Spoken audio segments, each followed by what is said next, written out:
You were diagnosed in 2005. So Yes. that's already almost 3 years ago. That's right. Yeah. What made you even go to a doctor and I had an anger problem. My typical mild self turned into an ogre. My my daughter had come to live with her two kids with us, and it turned out that I just couldn't cope with the kids. I wasn't prepared to raise kids again, so it was natural for me to be angry. But my anger was out of control. I would really have spells of anger. And then the other thing that happened was that I was having spells, very briefly, of driving down a familiar street and suddenly being unable to remember where I was. I couldn't remember whether I was supposed to turn at the next street or go ahead or anything. It was just like I had drifted off the earth. I was sitting in space and lost. Then I'd recover and I'd go on. But this happened many times, and I told Jane about it and my wife. And so Jenny and my wife went to my doctor behind my back. He practiced just down the hall from me, so we're friends other than being doctor-patient. And he said to me,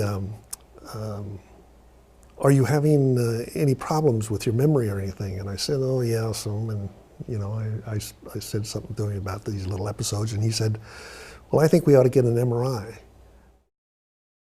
But once I got over the initial shock, I began to really seriously look at what I could do, because you know, I'm in a rather good position, essentially. We have long-term health insurance. We live relatively comfortably, and my concern was the fact that this disease must affect people with really serious economic and social circumstances that make it difficult for them. So I wanted to be a part of the process of solving the problem rather than being the problem. And even though I was a dermatologist, and that's far removed from a neurologist, I still have a medical background that I can speak from and say, you know, this is something that we need to work with and need to deal with and need to give more attention to.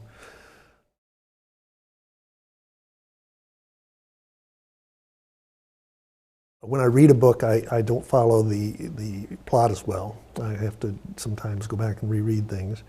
I write. I've written a novel and I'm writing a second one, and I found myself having to outline the novel in much more detail because I can't keep myself straight as to where I am or remember what the character did in earlier chapters. And so they're subtle, and I could very well get away with hiding those. You wouldn't know if I didn't tell you.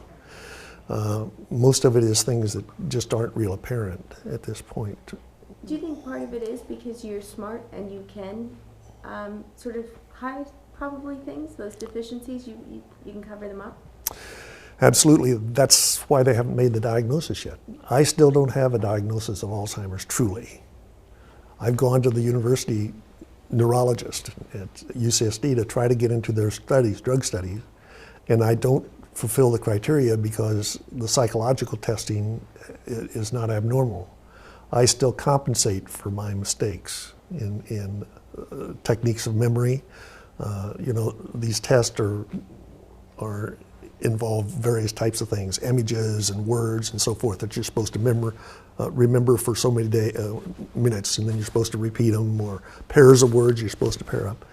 Well, I know techniques for keeping track of those things, you know, and so that I've learned because I'm in medicine. I've learned how to learn, and so I don't have abnormal testing at this point, and won't probably for a while.